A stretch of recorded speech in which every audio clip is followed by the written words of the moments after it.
Pape fan nga ñu bëgg a yóbbu. nañ dem seeti ku naan Landing Fall moom aussi nekk membre fondation ci association bi ñoom aussi ñu wax ñu njëlbéenu association bi aussi ak ni ñu def ba taxawal association bi.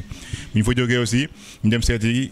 ku naan Badou Thiam moom moo njëkkoon nekk le premier président de l' association doxal ko de 99 jusqu'en 2006 mais en même temps tey aussi ñu taxawal benn mbootaay bu ñu naan benn coopérative d' habitat pour wàllu dëkkuwaay tey moom moo jiite coopérative boobu.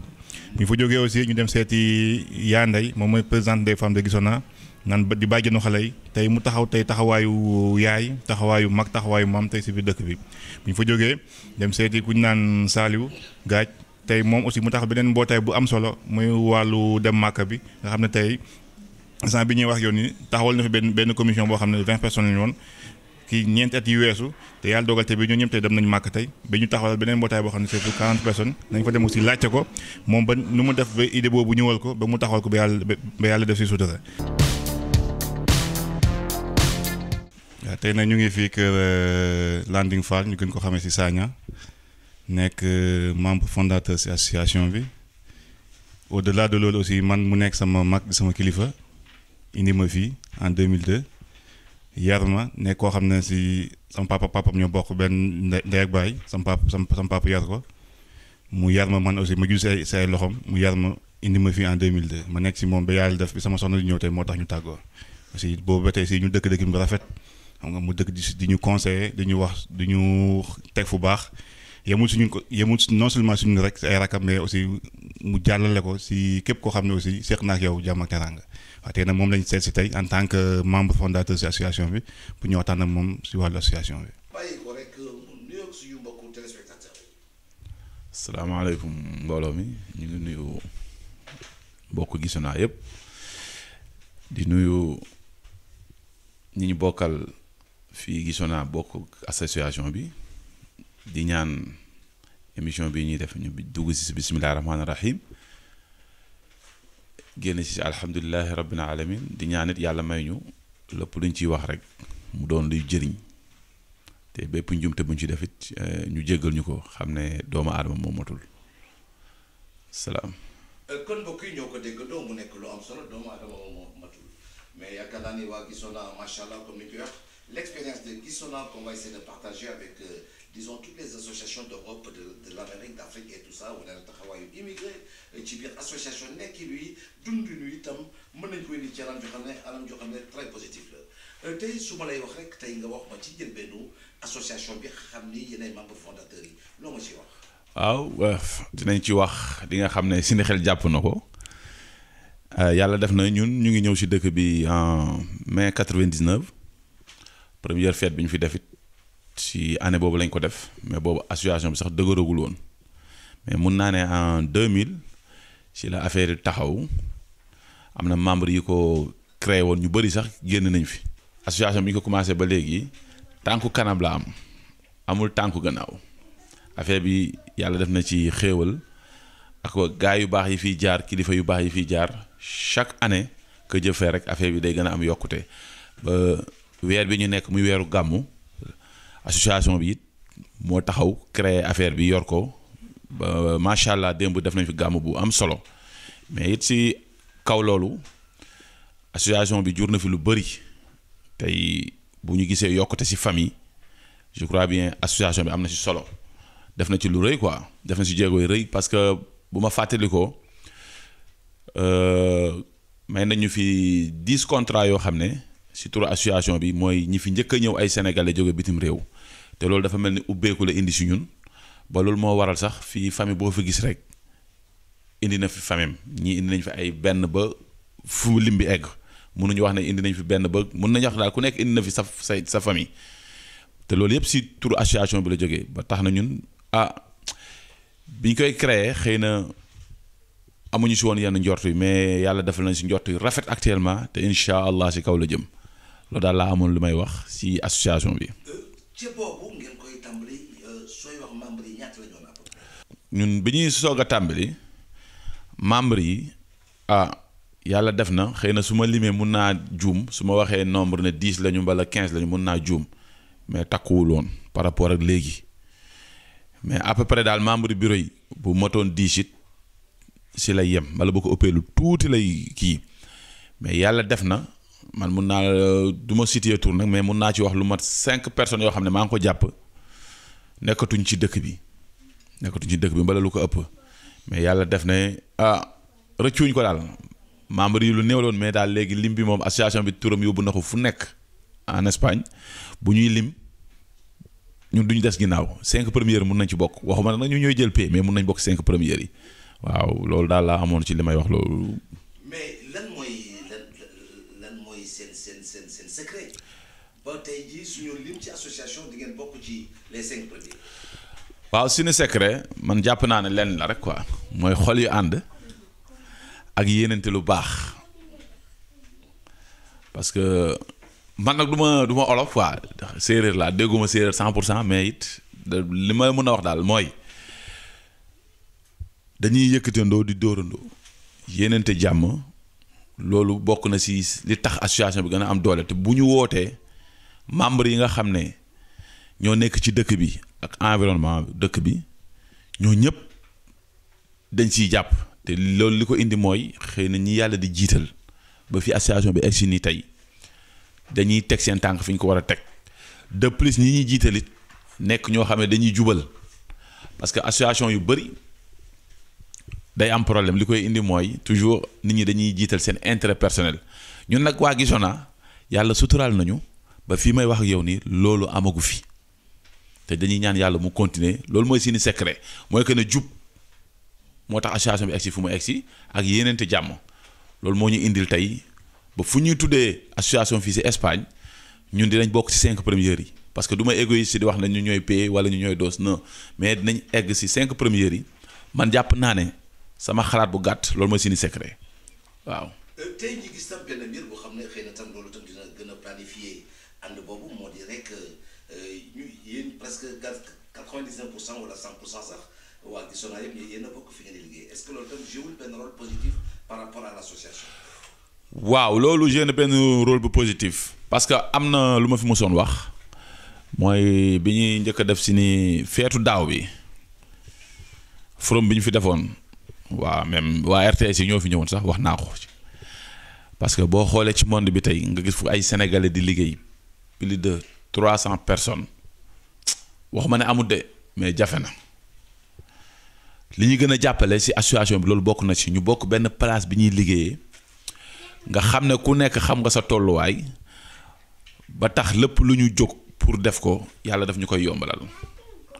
peut-être jàpp naa ne place bi ñu nekk la. xëy na bu ñu tasoon kii di liggéey fii kii di liggéey fële mbala kii dëkk fee doole bi ñu am tey duñ ko am man jàpp naa ne daal fii ñuy liggéeyee gën nañu may doole ak ñi ñuy liggéeyal it gën nañoo may doole parce que lépp lu ñu woote ñoom it dañu ciy jàpp muy tubaab yi nga xam ne ñoom lañ nekkal fii dañuy jàppale ci zahir dañuy jàppale ci baatin wax dëgg neex yàlla loolu daal laa amal lu muy wax ci côté boobu. waaw xam nga fu 300 personnes nekk rek est-ce que souvent doo leen am ay problèmes des cas particuliers par rapport ci biir kër yi par rapport au ménage. Parce qu'aujourd'hui, ce sont des familles entières qui sont là ensemble. Est-ce que souvent on a des problèmes? waaw bof ay nit lañu ay jaamu yàlla lañu problème mun ta ñàkk parce que xam nga rek dama yàlla baal xam nga sénégalais ñun dafa am éducation bu ñu def ci ñun am it comportement bu ñu yor waxtaan it wax dëgg jëf ci neex xam nga àdduna ña mën a ànd rek ñooy ànd mais maslaa dafa baax su fekkee nit ki gis nga ne yow kii. xëy na mënuñoo dund boo xam ne déggoowuñu ni ma ko mën a expliquer maslaa dafa baax nit ki war nga mën a séq ak moom loo xam ne si nit diine moo ñu ko permettre nga nuyoonte ak moom di maslaa ak moom mais nag yàlla def na fii ñu mën a dund daal ñooy dund comme ni ñuy dundee Sénégal lañ fiy dundee parce que it du ñëpp mun a ànd te it yow boo bëggee ànd ak ñëpp na am fu ñu la considéré boo bëggee ñëpp wax la da ngaa baax nañ am fu ñu la considéré ba tax na problème boobu it kenn mënul taxaw ne loolu fii nit ñi dañoo ànd 100% boo ko waxee dafa am lu muy nuroo de plus si kër yi comme Sénégal comme si ñuy waajur parce que ñun dañoo judd si ay kër yu mag munoo fi ne yow da ngay dund sa kër sa ménage problème du am non yorente bi sax da doo am problème. si ay soxnaam kon problème dina am le problème qui se pose mooy problème bu amee na ngeen ko solutionner si sutura solutionné ko si jàmm loolu wax la boo xam ne dama koy wax muy man muy sénégalais yi fi nekk muy sénégalais yi nekkul fii it di ma déglu parce que it problème dewul na problème bu amee sa kër rek mbala sa biir kër rek nga yuuxu déedéet parce que problème bi ngay génn di ko joytu ki nga koy joytu mun na am sax moo la ëppale mais peut-être muñ ak am secret ménage moo tax muy denc problème am ci këram mais yooyu duy ñàkk ku taxaw man boog du ma ko wax du ñàkk te yaakaar naa ne comme ñun dañoo jundoon ak suñuy waajur problème yi da doon am bu ñëwee fii bu amee ñun dañuy ñaan yàlla rek ñu koy solutionné si secret solutionné ko si douce nga xam ne kenn du la xamal mais daal sénégalais moom franchement man dama jàpp ne fii ñuy dund comme Sénégal la rek quoi boo gisee ni nga doon dundee Sénégal doon ngay dundee fii mais it jaamu ref yi dafay baax maandu ci jaamu yàlla yi dafay baax rafet njort it si jaamu yàlla yi dafay baax loolu moom moo ñuy jàppale waaw parce que boo maandoo si jaamu yàlla yi rek lu bëri mun nga si mucc boo rafetee njort si jaamu yàlla it lu bëri mun nga si mucc loolu daal laa amoon si li may wax si comportement famille fii xam ne it ay nit lañu du ñu ay malaaka du ñu ay xutbu zaman foog ñuy am problème loolu ak ñun ñoo ànd dañuy ñaan yàlla rek problème bu mënta am rek yàlla nañu yàlla may solution. tey am ngeen fi ay doom. mais xale yooyu tey nan nga leen di téye rawatina ci wàll diine gi xam ni moom la ñu nampal. waaw loolu moom dinaa si sawar a wax monsieur Mané mooy que ne si wàllu diine bi xale yi ñu fi jur yàlla suturaal nañu ba am nañu xel fàttewuñ ci ni démb mooy que ne ñun dañoo yor ay doom yenn doom yi fii la ñu juddoo am kayitu fii mais yóbbu nañ leen Sénégal suñu cosaan ñu jàng seeni diine jàng suñu culture ñi fi nekk it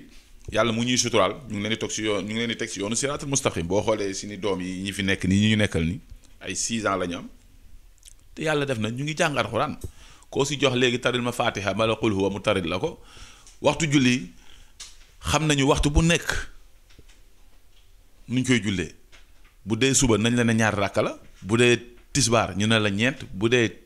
takkusaan ñu ne la ñeent bu dee timis ñu ne la ñett bu dee gée ñu ne man ci ma sor heure bu jotee damay ne pap ñett wala ñeent أعوذ بالله من الشيطان الرجيم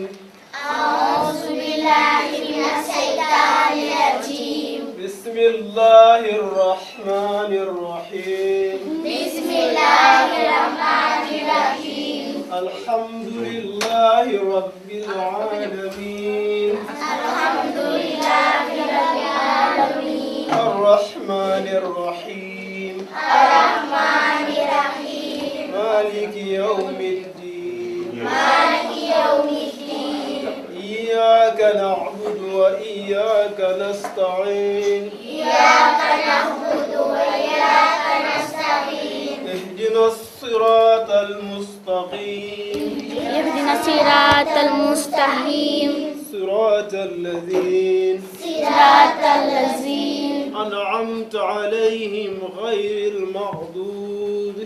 أنعمت عليهم غير المغضوب عليهم ولا الضالين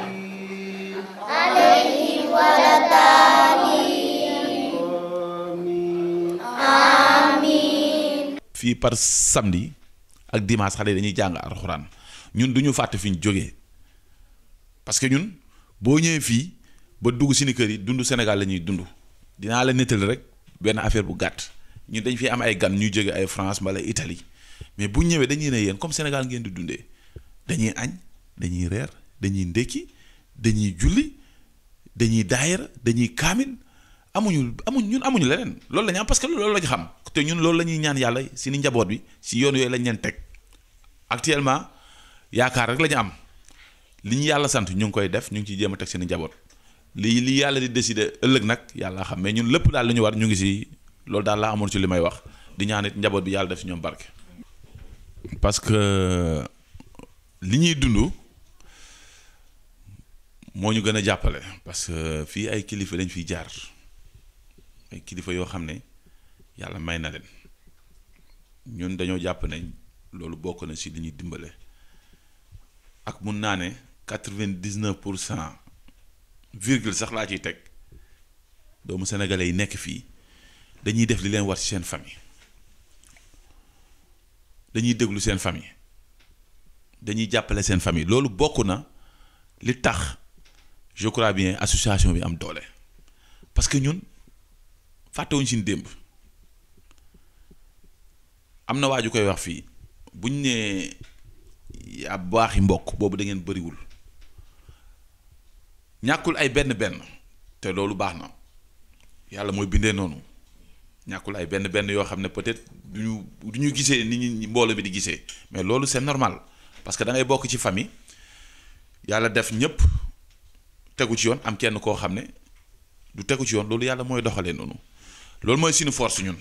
fii majorité bi dañoo ànd fii majorité bi dañoo gëm seen bopp gëm na ay sénégalais lañu fii majorité bi dañoo gëm ne ay jullit lañu même am na ay chrétiens yu fi nekk dañoo gëm ne ay chrétiens lañu ñoo fi minorité mooy ay sénégalais dañoo gëm sax ñoom si li ñuy dund loolu bokk na si li ñu gën a jàppale je crois bien tey bu fekkoon ne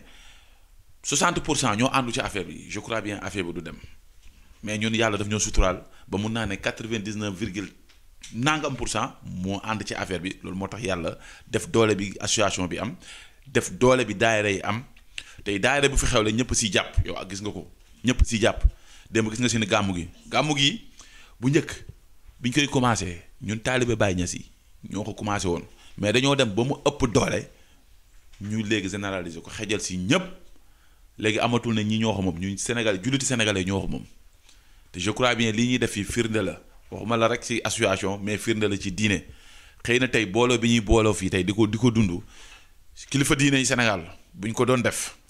yaakaar naa ne kenn du dingat kenn daal moo tax man jàpp naa ne loolu mooy suñu doole loolu mooy doole association bi damay dellu si waat rek mooy yi jàppoo bi ñuy jàppoo ñu ñëpp gëm ne ku nekk da nga jàpp ne sa morom yow maay kii mooy man loolu moo ñu dimbale quoi. waaw tey ñu ngi fii tey seet si woon tey suñu président Alioune Badara Thiam Badou mu nekk suñu mag suñu kilifa moom tey yàlla defoon tey mu nekk tey mu nekkoon premier président association bi naa jiite na ko de 99 jusqu'à 2006 en même temps aussi actuellement tey fi mu nekk nii tey moom moo jiite coopérative bi nga xam tey ñu ngi ko créé fii à Gisona en 2016 waaw mu nekk aussi koo xam ne tey association bi tey fu mu toll tey liggéey na si liggéey bu am solo. waaw ñun ñii ñëpp tey moo ñu ci ñoom ñu encadré ba tax tey association bi tey tool fi mu toll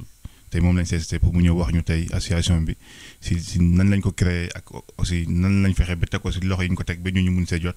ak aussi coopérative bi nga xam tey moom moo ko jiite aussi si yenn liggéey lañ toll ak aussi yan perspective lañ am pour mun a jëmale mbir mi kanam. dégg nañu kàddu yi xam ni le président wax na ko jëmale ko ci jëmm ju am solo ji ma bàyyi ko rek mu présenté et puis nuyu itam suñu mbokku téléspectateurs yi nga xam ni ñoo ñuy seetaan. donc aouzu billahi min asheytaan irajim bismillahi rahmaani rahim alhamdulilahi rabbil alamin arrahmaani rahim maliki yawmi din iyaka na'budu wa iyaka nasta'in ihdina siratal mustaqim siratal ladina an'amta alayhim ghayril maghdubi alayhim waladdallin amin allahumma salli ala sayyidina muhammadin wa ala alihi wa sahbihi ajmain waaw Yamar comme ni nga ko waxee ñu ngi nuyu ñëpp di nuyu mbokku téléspectateurs yi ñuy seetaan ci RTS donc di wax ne ñun ñu ngi tudd Alioune Badara Thiam donc nekk fii ci Gisona depuis août 1998 ma nekk 1990 bokk aussi ci membre fondateur association bi du nekkoon aussi yàlla dogaloon ñu nekkoon aussi le premier président bu association bi daal ku bu association bi waaw donc pour présenter suñu bopp loolu daal lañ ciy waxagum. tey gis nañu loo xam ne lu am solo la moo di lu ci ëpp sëñ Thiam tey ci association yi président bi pour mu bàyyi sax problème lay doon ay xëccoo lay doon ay tamante ay waxante du su bàyyee sax day jéem a jël kaane xeeñ di ko sotti ci yu bees yi yéen ñi gis ni chaque fois continuité lay doon loolu loo ma ci mën a wax. waaw loolu li ma la ci mën a wax rek mooy li may wax toujours donc damay wax ne mbir mu nekk bu fekkee ne dëgg rek moo ko lal donc day continuer ñun bi ñuy jiite association duwul ne Espagne gi lañ ko commencé donc ñu ngi ko commencé woon depuis Sénégal bu fekkee ne xam nga lañ daan wax ci ñun ci suñ Saalum ga man Saalum Saalum la maa ngi dëkk Kër Madiabel lañ daan wax ci Saalum mooy dañ daan wax ay toolu société yooyu ñu daan wax mooy ay waxambaane ci dëkk yi ñoo daan booloo di bu nawet bi jotee ñu def seen tool après di bay am seen tool bu nawet bu wàccee ñu jaay xaalis boobu bu ko defee ci jënd ay chaîne musique wala rajo magnétophone am association ci dëkk ba village bañ nekk donc léegi moom lañ daan wax léegi toolu société donc ñun ñu ngi commencé woon loolu depuis Sénégal yàlla dogaloon na depuis Sénégal bañ fay nekk donc dañ fa jiite woon association dëkk bañ nekkoon suñu xale yi góor yi fa nekkoon ca lañ nekkoon ba yàlla dogal ba en 1983 bi ñuy dem ñoo ko yore ba bi ñuy dem yàlla jàppale woon ñu ci ñu ko doon doxal ni mu war a doxee ba 83 bi ñu war a bàyyi ko Sénégal dem Maroc lañ ko jëloon jébbal ko teg ko ci yeneen loxo mu métti woon nit ña lool donc yàlla dimbaloon jaar la yàlla dogal yi tamit comme ni ma la waxee man étudiant la Maroc laa jaar def naa fa 9 ans kon 9 ans fa laa jàngee fa laa amee sama bac fa laa defee sama enseignement supérieur en horticulture man technicien supérieur en horticulture la donc fa laa jàngee yàlla dogal na Maroc aussi bi ma fa nekkee amoon naa fa responsabilité affaire association ndax bi nga xamee ne nekk nañ foofu ba li ñu daan wax ICESM moo doon union des étudiants sénégalais au Maroc ñu yore woon seen association foofu bi ñu demee ba nga xam ne gis nañ ne léegi Maroc affaire bi étudiants yi bëri nañ fi dañ ko décentralisé woon donc def léegi ay section ci dëkk yu mag yu nekk donc Rabat fa la moo doon 16 ba mais ñu def ay section def Fès def Marrakech def Agadir def dëkk yëpp donc bi yàlla dogalee ñu def section Fès kañ fa nekkoon président muy sama xarit yal na ko yàlla yërëm dafa gaañu muy Ousseynou Thiam ñu def ko président moom mu jëloon section culturelle ba ci section Fès jox ma ko donc responsabilité boobu aussi ma yore woon ko foofu ci section ICESM bu Fès yore fa affaire culturelle di ko doxal yàlla jàppale ñu koy doxal ba kii donc loolu moo tax bi ñu ñëwee fii aussi bi ñu ñëwee Gisona donc association bi li ko jiitu mooy festa bi fête bi ñu fi njëkk a def ñu ngi ko jàppoon septembre 1999 lañ defoon première fête bi boobu bi ñu koy def gars yi fi jiitu woon muy ñoom Massamba Wade ñoom Baba Gaaj ñooñ comme ni ngeen ko waxee jaar ngeen këram ñun ñoo tase woon rek sénégalais xool ne war nañu def benn journée culturelle comme xaw nañu fi yàgg depuis 91 ñoom lañ fi ñëwoon 90 le premier Sénégalais yi ñëw gis na ay 90 91 lañ fi ñëwoon donc ñoom ñu toog gis ne comme fi mu ne xaw nañ fi bëri war nañu mën a def benn journée culturelle wane suñ culture fii daal donc ci lañ kii ñu dugg def benn commission dugg ci kër yi yëpp laajte ne dañoo bëgg a def benn fiesta journée culturelle sénégalaise fii ci gis naa ñuy laaj cotisation kenn ku nekk nga boo mën a joxe 30 euros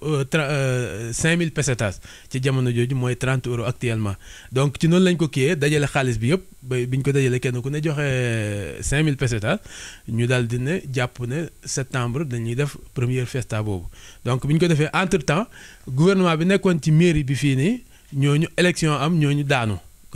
bi ñu daanoo léegi Esquerda Republicana bii léegi ñoom it jël ñu ne ñun kat am nañ problème ndax fi mu ne nekk nii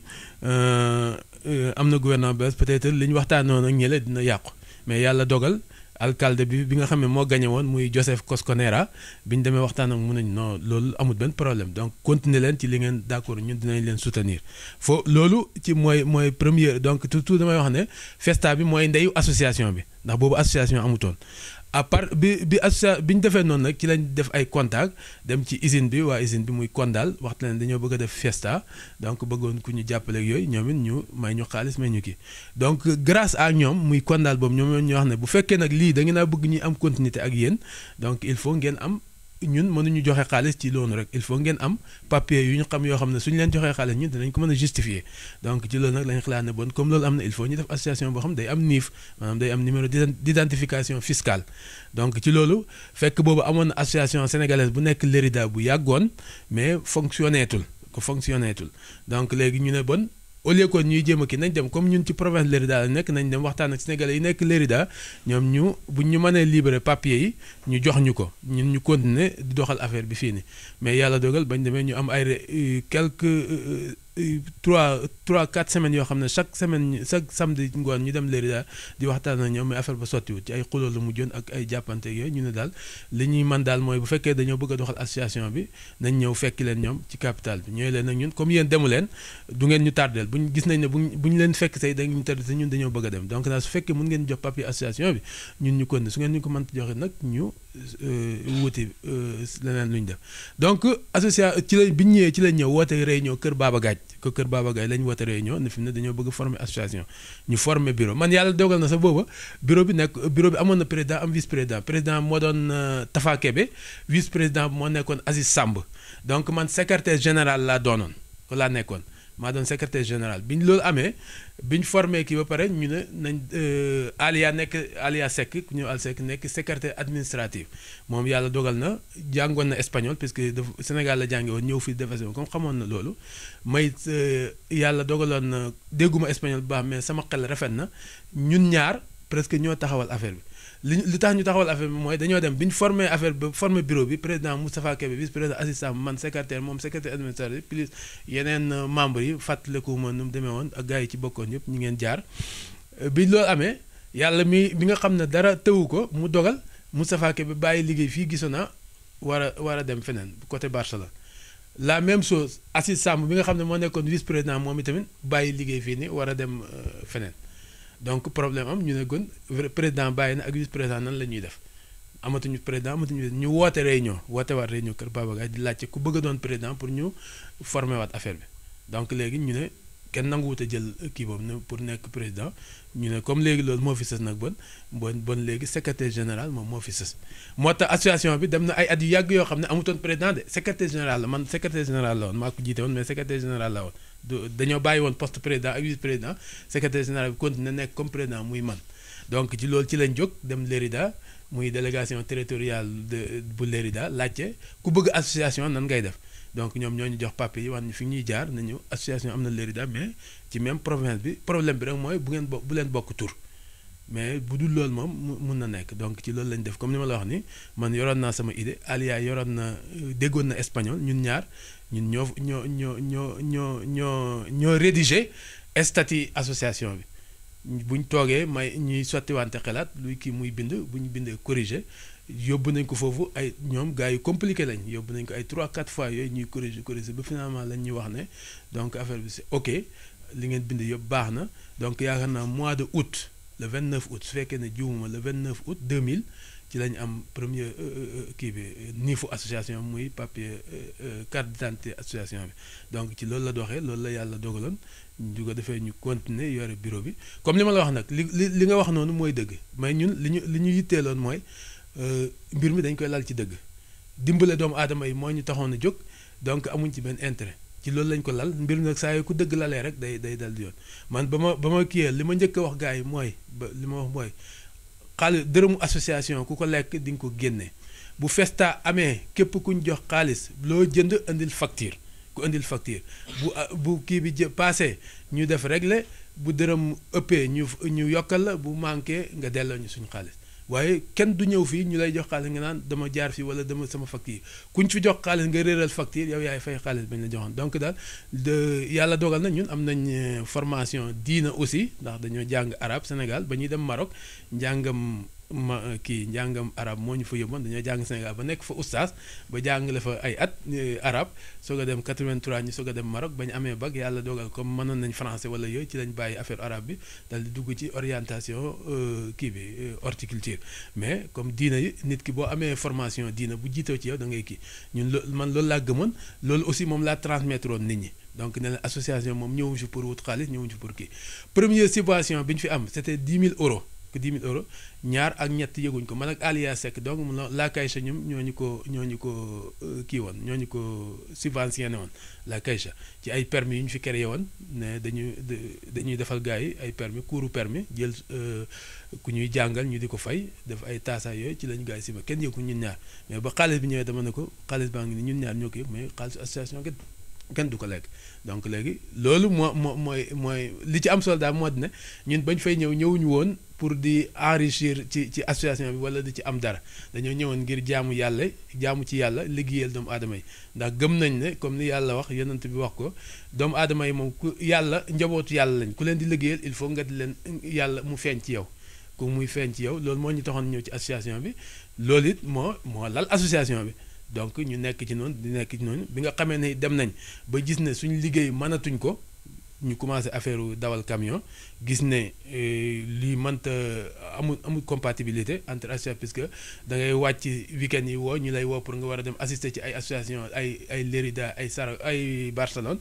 bi loolu amee ci lañ gis comme nit ki nekk boo àndee ak ay nit di liggéey da nga ci biir liggéey bi da nga gis ñoo xam ne wóolu nga leen donc léegi ci loolu man ci laa gisoon ne Mass Ndiaye moom nit la koo xam ne peut-être ku ko préparé ku ko formé à l'avenir war na mën a jaar fi ñu jaar ci lay commencé léegi di ko kii donc dem dawal nañ lu mat at boo xam ne wala lu ko ëpp boo xam ne bu réunion amee moom laay yebal fu may war a dem moom mu falaa fay dem muy jàng di xool affaire bi ni muy demee ba nga xamee dem nañ ba gis ne mënatuñu affaire bi comme mbir mi kenn fayit ñu ci yàlla moo taxoon ñu di def ak liggéeyal doomu aadama yi bu ñu demee ba gis ne lii kat suñ ci kon ne mën nañu yàq li gën a rafet mooy ñu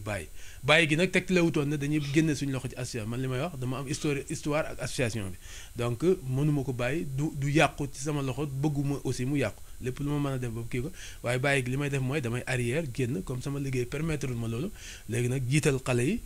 topp ci seen gannaaw nag ko topp ci seen gannaaw li ñuy wax tamit arab yi dañuy wax ne bëri na koo jàngal woy bi mu mënee woy yow la njëkk a xas mais Mass moom jaarul foofu yàlla dogal na bi nga xamee ne dem naa ba kii mu jël as président gi lépp loo xam ne ba ñu ngi koy lépp lu xew ci association wala bépp décision boo xam ne bëgg na ko jël bala mu koy jël dina ñëw ci man laaj ma ci sama xalaat nangam am na nangam am na ma wax ko la ma ci xalaat foofu la jaar moom itamit formé xale yi ñii di affaire bi di dox ba léegi donc ba ñu yegg si fii tey fii ñu yegg si donc daal en gros mot daal loolu mooy histoire association bu fekkee fàttewu ma dara waaw nag loolu mooy histoire bi. mais tey pourquoi ñu wax Gisonna référence la ci wàllu association. ndax dañoo xam lu ñeneen ñi xamul. wala dañoo mën yu yeneen association yu mënul. ba ñooña ña ngay xeexoo. di waxante lu ñaaw di xasante. tey lan mooy secret l'association de Gisonna. waaw secret bi mooy li ma la wax noonu dëgg. mbir moo xam ne dañ ko teg ci dëgg association yi ngay dégg ñuy xuloo yëpp ak ñi président ba lekk xaalis ñëwuñu woon pour liggéeyal mbooloo mi dañoo ñëwoon pour puisque association nañu waxante dëgg association yoonu surtout léegi nga xam ne jamono moo naqare mais bu njëkk yoonu wutuwaay xaalis la ñun fii am nañ fi subvention yu nekk am nañ fi subvention comme ni ma 10 000 euros am nañ fi subvention 5 000 euros am nañ fi subvention 3 000 euros donc buntu dugal xaalis la woon ko buntu dugal xaalis mais bu fekkee ne yow li ngay def yàlla taxul dëgg taxul nga lal ko ndax da nga ñëw pour wut xaalis loolu mooy waral coole mais comme li ma la association Gisonna ñun bañ fiy ñëw wut xaalis taxul ñu woon a jóg bëgg lu ñu amit aussi taxul ñu woon donc dañ ko lal ci dëgg ma ne ko dañ ko lal ci dëgg nag lépp lu ñu ko lal rek yàlla moo ko gis nga fii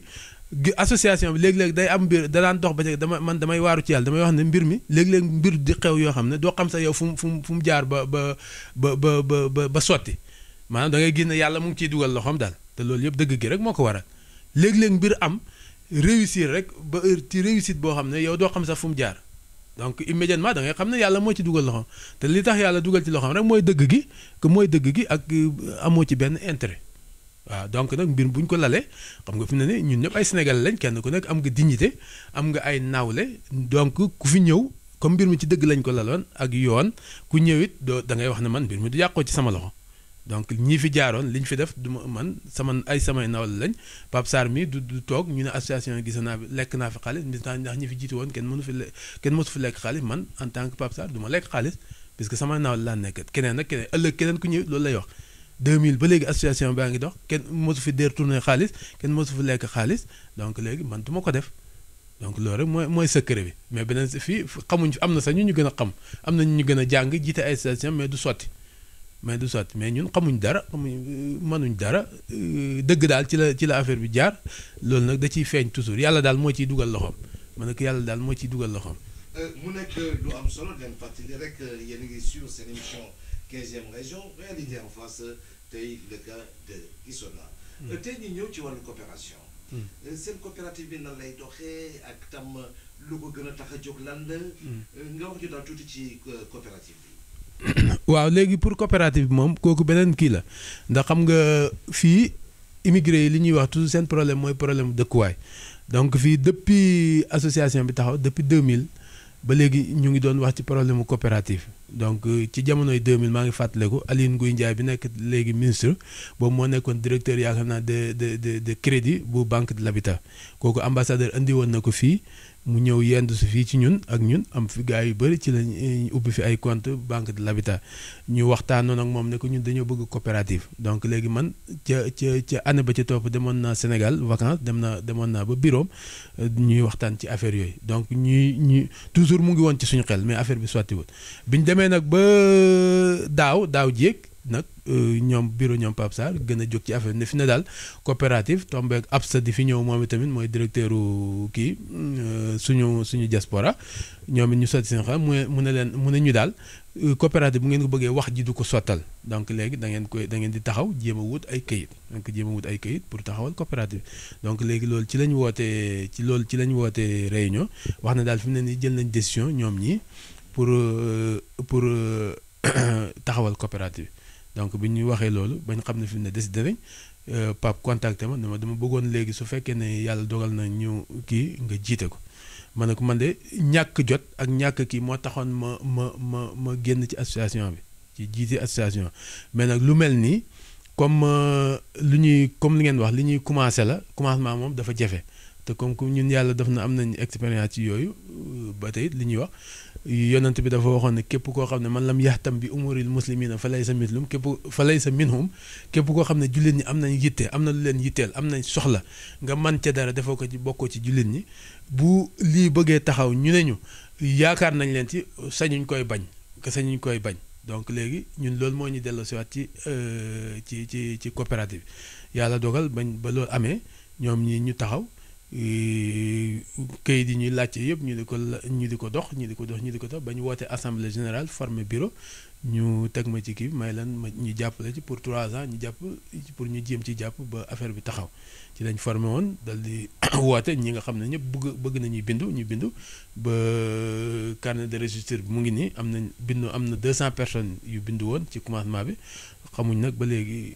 bu ñu demee ba affaire bi sotti ñaata ñooy des mais daal 200 personnes moom amoon nañu donc bi loolu amee ñu ne li ñuy njëkk a def mooy affaire agrément ñu ngi toppatoo depuis boobu ba léegi ma ne ko depuis mars 2016 la woon no mars 2016 ba léegi ñu ngi ci agrément bi ñu fi defee premier forum bi gars yi ñëwoon nañ fi am na lu ñi waxoon ne ñu mën nañ ci jàpp waxoon nañ ne dinañ ci jàppale ñu ngi ciy dox comme directeur poste finance ku mel ni Bachirou Wade kooku am na lu ñu ci jàppale ba forum mu daaw bi aussi bi ñu ñëwee monsieur Niang mooy Idrissa Niang mooy directeur de Sénégal de l'extérieur de l'habitat no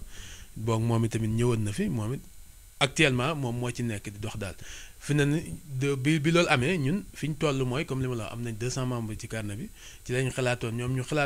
xalaatal ñu ne bu leen toog di xaar agrément li ngeen di def daal mooy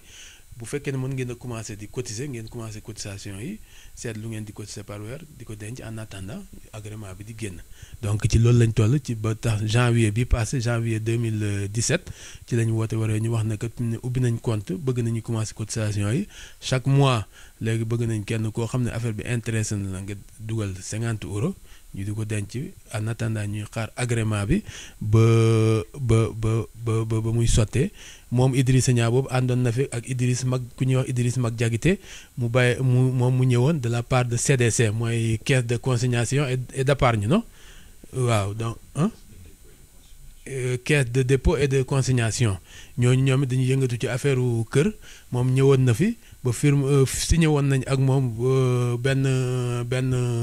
benn accord de protocole waaye boo xam ne dañuy wax ne ëllëg bu ñu demee ba suñu mbir sotti dinañ toog ak ñoom seet ñoom yan produit la ñu am est-ce que ça nous intéresse ou non donc ñu ngi ak contact ak moom Idriss monsieur Niang aussi maa ngi ak contact ak moom jamono ji rek wax nañ mu ngi ak contact ak madame Samba mi nga xam ne moo yor affaire agrément yi ci mois bi passé yónnee woon nañu benn attestation boo xam ne mooy agrément buy wane ne dossier yi mu ngi ci bonne voie mais ba léegi daal agrément moom lañu amagul donc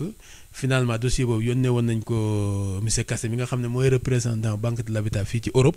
mu waxoon nañu si yaakaar na ne war nañ ci mën a ubbi compte donc nañ préparé waxoon nañu dossiers yi ñu war a préparé pour yónnee ko pour ñu mën a ubbi compte ci Banque de l'Habitat en attendant affaire bi di génn comme Pape dossiers yi waxoon nañu ko mais comme secrétaire le secrétaire Pape Sarr donc moom mooy yor kii boobu te jamono ji dafa nekkoon ci problème tuxu yooyu moo ñu ci kii woon mais néanmoins am nañ compte ubbi nañ compte fële ci poste finance bu Sénégal ndax bi ñuy fournir dossier bi daf ci bokkoon ci condition il faut ñu am compte foofu loolu moo taxoon ñu ubbi ko fa loolu daal ci lañ toll fi mu nekk nii am nañ attestation buy wan ne affaire bi mu ngi ci bonne voie donc wax nañ ne attestation boobu au niveau fii local tamit bi affaire bi taxawee dem nañ ci banque mi nga xam ne mooy banque Gisona bi nga xam ne moom mooy banque usine bi wax exposé leen problème wax leen dañoo am coopérative bëgg ku ñu ci jàppale ñoom joxoon nañu seen kàddu depuis booba nañu daal kër bu affaire bi sottee lépp luñ ci man lu ngeen xaalis bu ngeen kiyee danañ ci jàpp loolu dépendrul ci nit ki di liggéey ak ñun wala ñàkk liggéey ak ñun mais képp koo xam ne daal membre la ci coopérative bi bu ñëwee bu soxlaa crédit pour ngeen départ danañ étudier kaam bu fekkee ne kaam gis nañ ne c'est viable danañ ko coopérative bi bu indee carte de membre coopérative bi rek mooy nekk comme garantie mën na bañ a dëkk Gisuna wala liggéey Gisuna c'est pas important li ñuy soxal rek mooy mu indi carte buy wane ne moom bokk na ci coopérative boobaa ñun dinañ ci jàpp ba waxtaan nañ ñoom mais boobu ba léegi daal ñun daal suñ problème fi ne mooy agrément bi daal fekk génnul moom mënuñu def dara. donc comme li ma la wax depuis mars 2016 ba léegi ñu ngi ci problème agrément bi mënuñu fexe ba mu génn. kon mbokk yi ñoo ko déglu mais agrément bi kan moo koy joxe kan moo leen ko war a jox ak lu tax mu bloqué. agrément bi daal liñ moom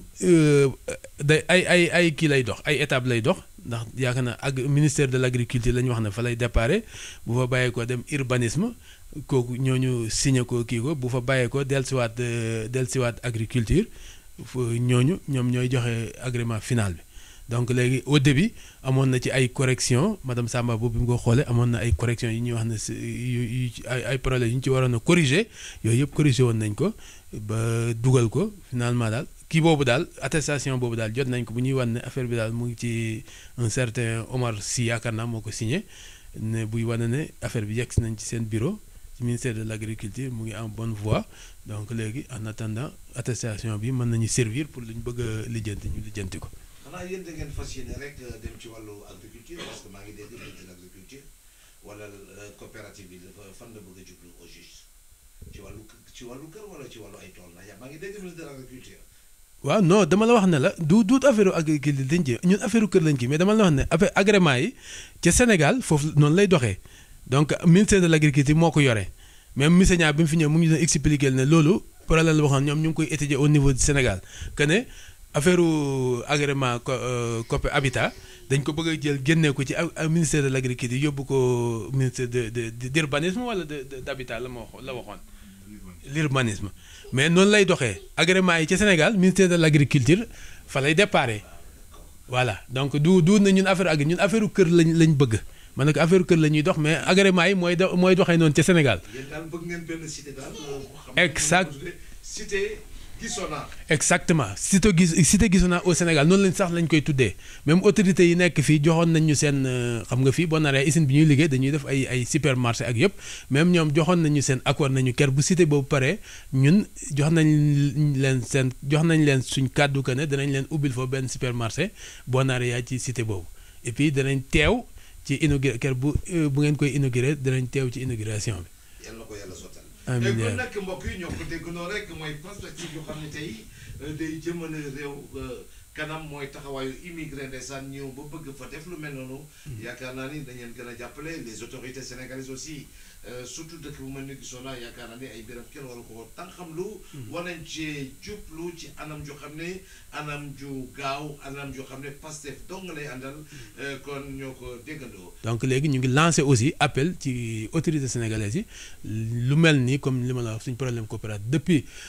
2016 ba léegi ñu ngi ci problème mu agrément mënuñ ko génn loolu moo ñu kale ñun laajuñ xaalis laajuñ ku ñu dimbali laaj suñu agrément donc papier agrément boo xam ne dinañu mën a débloquer suñu situation man ñuy firi ñu mën a def li ñu bëgg a def moom lañ soxla donc loolu aussi man mënuma comprendre fan la affaire bi di tagee man xaw ma loolu comprendre ma ko agrément boo xam ne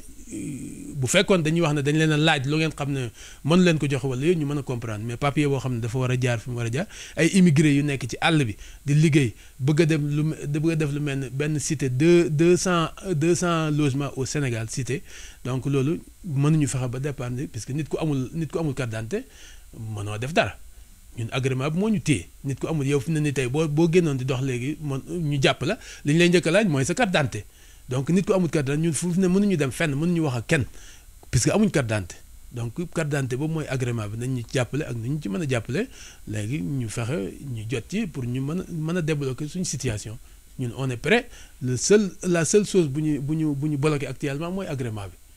ñu ngi cotiser 50 € depuis janvier 2016 2017 janvier 2017 ba léegi membres yi ñu ngi cotiser 50 € par weer donc loolu daal mooy comme sama dernier mot ñu ngi gërëm ñëpp di sant ñëpp di leen encourager aussi ci liggéey bu mel ni di leen ñaan yàlla yal na yàlla jàppale leen te taxawu leen donc léegi wa maa zaalika alaa llaahi bi aziiz wa salaamu aleykum wa rahmatullahi taala wa barakaatu. waaw tey nag ñu am mbégte ñëw fii tey seet si suñu mag suñu yaay suñu tante muy Ndeye Thiam di membre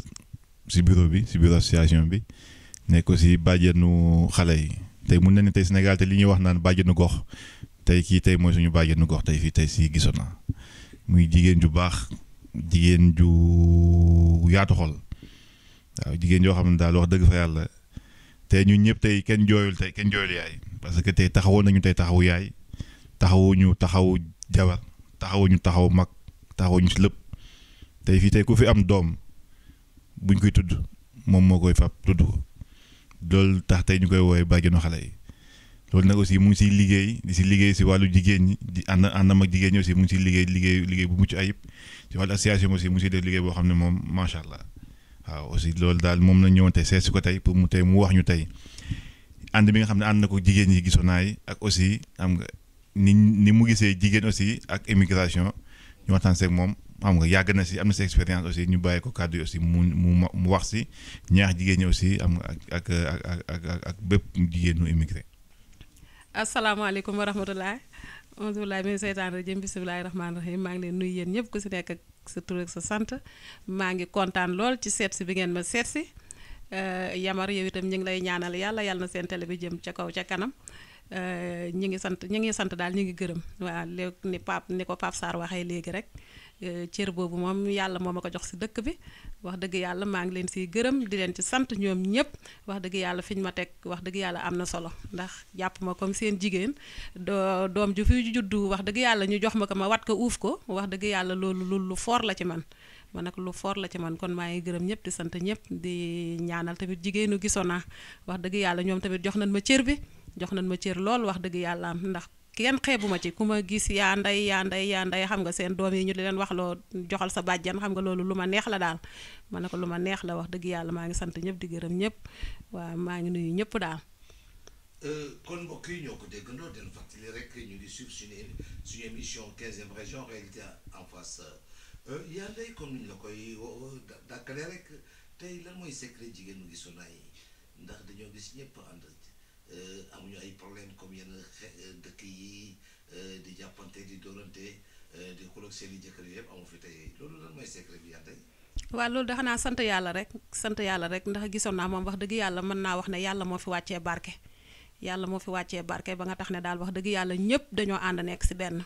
ñëpp dañoo ànd nekk benn muy góor ñi di jigéen ñi wax dëgg yàlla rawatina nag jigéen ñi comme man jigéen ñi laay gën a kii sax wax dëgg yàlla jigéen ñi moom wax dëgg yàlla dama leen di ñaanal yàlla rek ndax ànd bii ñuy ànd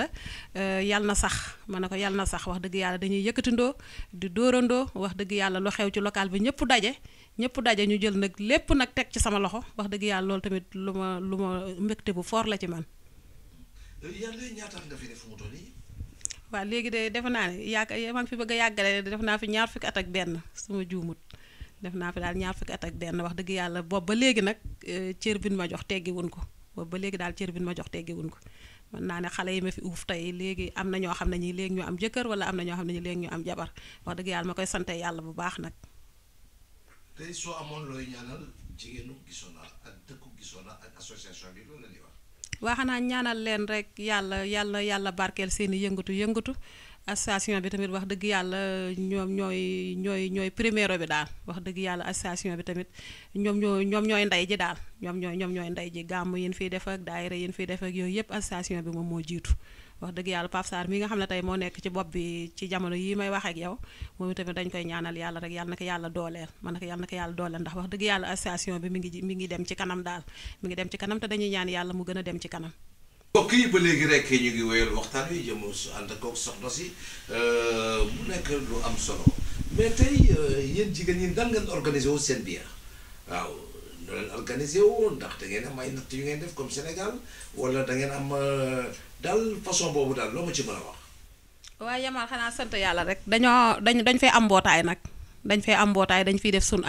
ay tontine maanaam natt weer bu dee bu nekk ñu loterie teggil kenn.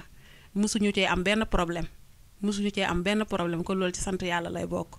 est-ce que tey liggéey bi ak sëy bi ñu war a sëy ci biir kër gi ak toppatoo xale yi est-ce que du li ay jafe-jafe seen biir. waaw taxawaay boobu nag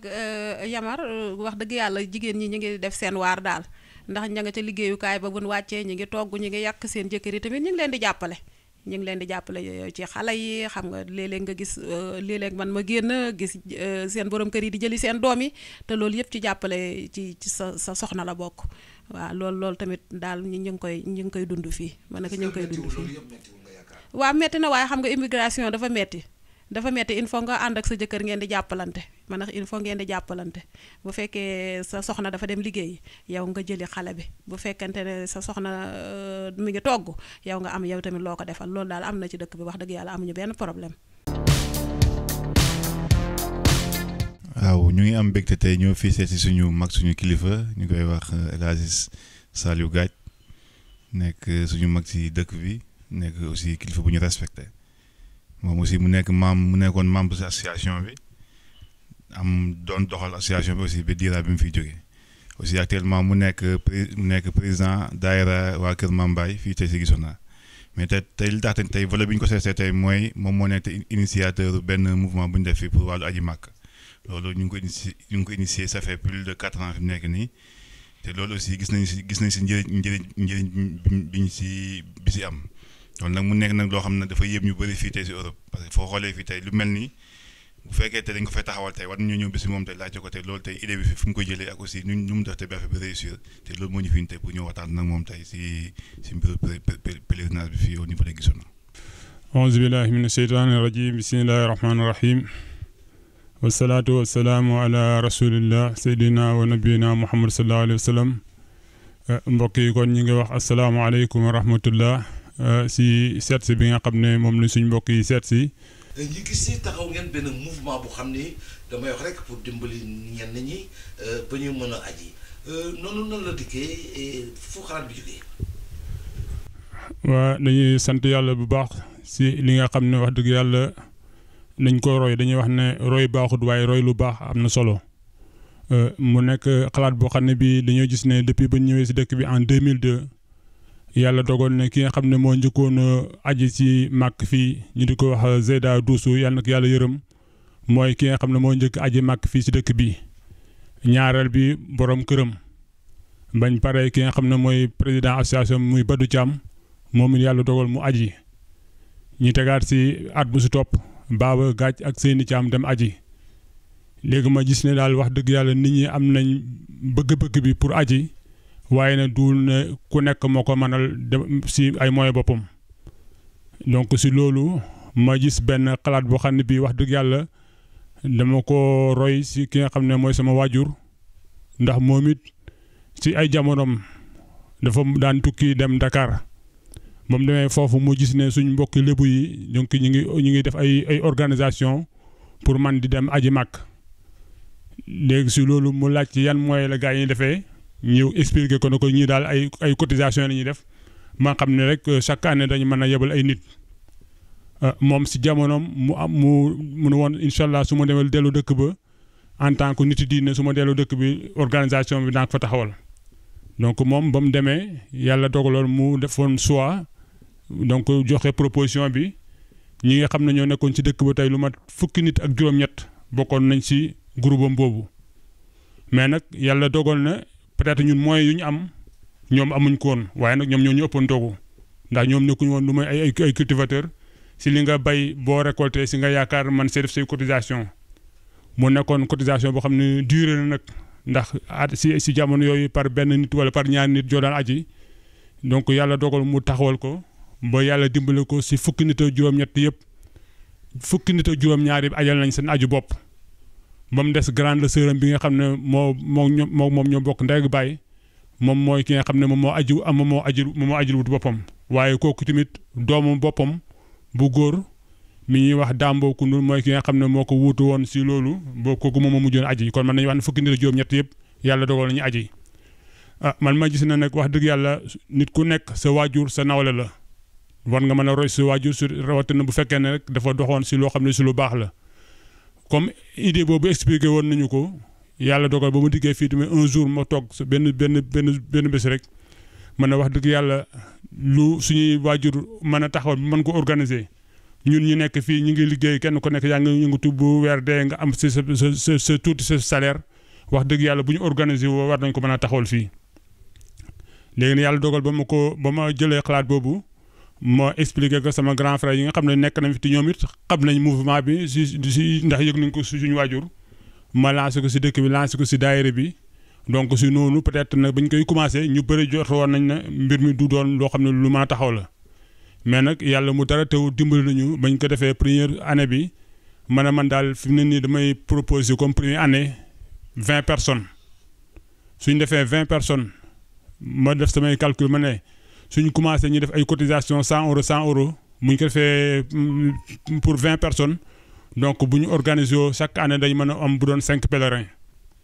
donc yàlla dogal ñu commencé woon ko en septembre 2013 donc lañ commencé woon suñu cotisation yi léegi yàlla def première année bi ba ñu defee cotisation ba mois d'août bi jeex ñu am 1 an de cotisation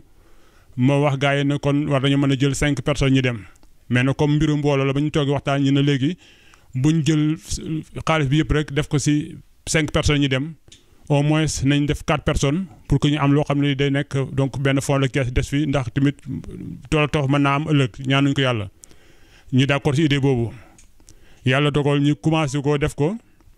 première année bi en 2014 ñu am 4 pèlerins si déwoon si ñu defaat les mêmes cotisations ñuy defaat ba ñu yàlla defalee année bi jeex ñu am 5 pèlerins en 2016 ñu ko nuwaat suñu cotisation ñu amaat 5 pèlerins donc boo ko calculé mu nekk 14 pèlerins mu des léegi 6 personnes donc 6 personnes yooyu ba ndikkee en 2017 dañuy mujj wax ne lu ñu bëgg daal mooy nañ fexe ba 6 personnes yëpp ñu dem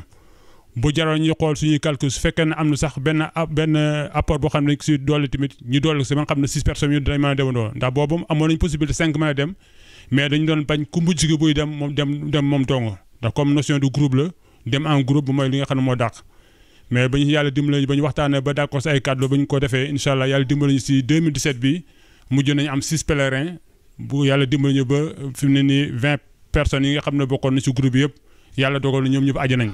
kon nag loolu dañ si sant yàlla xam ne tamit jaam bi mën na bëgg waaye yàlla mooy ki nga xam ne mooy sotti nit ki tamit mën ngaa am sa xalaat bu rafet mais boo àndutoon boo nekkutoon ay nit ñoo xam ne ñi tamit ñu am Pastef lañ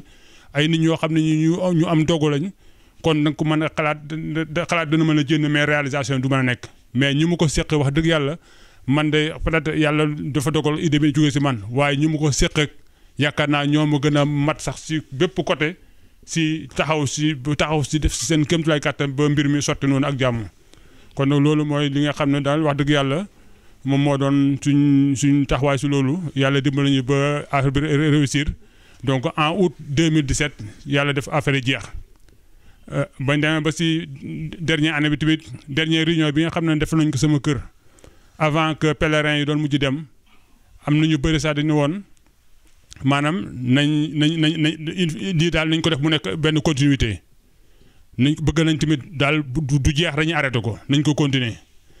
man nag demoon naa ba ne man wax dëgg yàlla mën naa am cotisation yi mën naa am du ma si bokk demoon naa sax ba parewuma pour engager ko waaye nag nit ki dana am foo xam fi boo fa tolloo moomu tolloo si bopp donc ñi nga nekk donc dañu am si yow ak dañu am si yow droit bañ ma waxee ñu ne daal bu doon son sàgg même boo si bokk tamit continuer ko jiite ko man leen incha allah danaa ko def dañ liggéey te yàlla rek tax séentuwuñ si benn dërëm yàlla dogal ñi organiser waat actuellement taxawalaat nañ beneen deuxième groupe boo xam ne bii actuellement nombre yi ñu am ñu ngi si 40 personnes donc suñ premier groupe bi en 20 personnes jeex na actuellement ñu ngi si 40 personnes yoo xam ne yii bokkaat nañ si deuxième groupe bi te incha allah bu ñu yàlla dimbalee chaque année dañu am 10 pèlerins encore waaw ñu ngi koy ñaan yàlla daal nu mu ko réussir woon si année bu njëkk bi ñu ngi ñaan yàlla dimbale ñu ba deuxième groupe bi tamit incha allah mu sotti ñëpp si jàmm ñëpp dem si jàmm ñëpp yàlla nangu seen aj ñu dellu si waat si jàmm. kon mbokk yi ñoo ko déggandoo mu nekk lu am solo tey sëñ Saliou su may wax rek ndax lu mel noonu tey ci biir Europe lu xaw a jafe la mais gis nañu Gisona dafa am lu xam ni damay wax rek secret Gisona. tey su may ne rek lan mooy secret Gisona loo may wax. waaw secret bi mooy xam nga dañuy wax ne toujours rek maanaam lu nit di organiser si village mooy gën a yomb nga organiser si ville. donc fii mën nañu wax ne c'est un gros c'est un village donc moo tax nit ñi gisee bi dafay yomb tamit en plus tamit ñu fi nekk ñëpp daanaka boo xoolee ay famille ñoo fi nekk kenn ko nekk am na famille boo xam ne bii si nga boo ko nekk donc notion de famille yooyu ba ñu boolante ñu xam ne ñi di ko vivre comme ni ñuy vivre au village loolu moo ñu may benn entente bi may ñi am donc benn déggoo bi en plus ak association bi nga xam ne daanaka moo coiffé lépp. donc nga xam ne ñëpp ñu ngi si ron association bi donc daanaka mën nañu wax ne loolu daal may nañu lu bëri ak daayira yi ñuy def ak kaamil bi nga xam ne ñoo koy bokk di def chaque premier samedi du mois yooyu daal dimbal moo xam ne bii lépp lu ñu bëgg organiser rek donc dana yomb pour ñu def ko daal waaw te comme nu lislaam di wax rek innamal mu'minuuna ixwa faslihu bayna axawaykum julli yëpp ay mbokk la na ngeen yéew na seen diggante yéew na suñu diggante boobu moo tax lépp lu ñu organiser rek yàlla dimbali si ñu mën koo am ak ñaan kaamil lu ñu fiy def ak cérémonie religieuse yi ñu fiy def conférence yi nit yàlla di fi ñëw di ñu ñaanal yàlla donc loolu moo ñu may li ñu am tey kon yama daal loolu la ñu mën a tontu si affaire boobu. tey est-ce que du question ni tey ndax ñu ëpp ci Gisona comme ni ma ko posé woon sànq rek comme na ngeen bokk di xëyandoo di wàccandoo di liggéeyandoo xamante seen biir est-ce que loolu tam gënul facilité mbir mi ndax tey li ngeen am tey association bëgg na ko te mënu ko tey ci biir Europe ci biir Espagne rawatina li may wax yaa ma ko gën a xam coow ñu ngay jàppante. mais est-ce que loolu tam amul lu mu ci joué aussi. si loolu am na lu mu si joué ndax bu ñu xoolee même première année bu may njëkk a xalaat initiative bi pour ñu taxawal ko sama option moo doon du génne Gisona maanaam membre yëpp dañu nekk biir Gisona ndax li tax mooy ñun ñëpp ñoo bokk fu ñuy liggéeyee ñun ñëpp tamit ñoo bokk fu ñuy fayee ko te bañ koy sas dama la woon buñ ko taxawalee kenn ko nekk sa cotisation day nekk virement bancaire maanaam ñu si bokk ñëpp. ñoo bokk fu ñu fayee ko donc cotisation dañ ko def virement bancaire nga xam ne gestion bi dafay yomb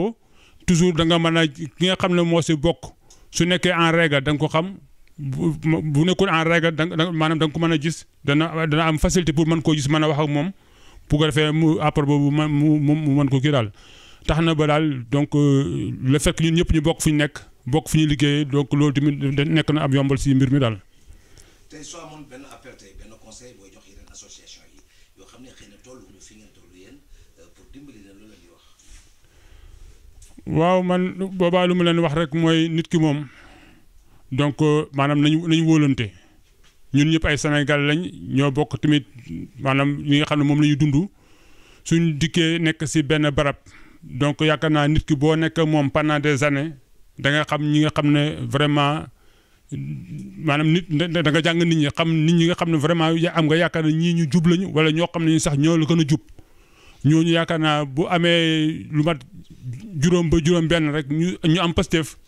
yaakaar naa ne lu ñu organiser rek ñooñu war nañ ko mën a organiser waaw mbooloo daal bu ñu amee mbooloo moo xam ne ñoo bokk bëgg-bëgg bokk pas-pas mu leer ne ay nit ñu jub lañ lu ñu bëgg organiser war nañ ko mën a taxawal waaw. kon nag sëñ Saliou ñu ngi lay ziar di la nuyu bu baax di la bàyyi rek nga tàggatoo. waaw kon nag lu ñu def rek lu may sant yàlla en même temps di gërëm waa RTS bi nga xam ne wax dëgg yàlla jaarale ko si Yaman Mané mi nga xam ne mooy nekk fii seen représentant mu nag nit ku baax. koo xam ne kii lu jiitu muy nekk si seen entreprise boobu wax dëgg yàlla daf daan jëflante ak ñun waa Gisona si jëflante bi nga xam ne moo gën a rafet dans le cadre de l'association dans le cadre des cérémonies religieuses yi nga xam ne moom la ñuy def fii ci dëkk bi wax dëgg yàlla à chaque fois dafay ñëw ñun ak moom daal benn lañ kon nag duñ def lu may di ko gërëm di gërëm waa RTS di gërëm si seen directeur général donc di gërëm tout le personnel donc di remercier Pape Sarr bi nga xam ne tamit wax dëgg yàlla mooy suñu kilifa fii ndax mooy président association bi donc ñu ngi ko ñaan yàlla daal yan bi yàlla na ko yàlla oyofal donc di sant tim waa Gisuna ak waa dëkk bi yëpp donc wax dëgg yàlla loolu daal la ñu am si ay kaddu donc ñu ngi sant tamit magi dëkk bi donc ñi nga xam ne tamit wax dëgg yàlla si côté pèlerinage bi nga xam ne si ngeen ñu doon laaj ñi nga xam ne ku mel ni Badou Thiam El Hadj Badou Thiam ku mel ni El Hadj Abdou Gadj ak ku mel ni El Hadj Lamine Fall ñi nga xam ne donc ñoom ñoo bokk maanaam yore commission bi ndax ñaar ñi ñoo nekk commission gestion muy El Hadj Aliou Thiam ak El Hadj Abdou Gadj ñoom ñoo yore côté gestion bi donc maag Lamine Fall ñoo yore côté administration bi ànd ak ñoom ñun ñëpp daal di si jàpp donc ñu ngi sant ñëpp ñu ngi gërëm ñëpp wasalaamaaleykum wa rahmatullahi taala wa barakaatu.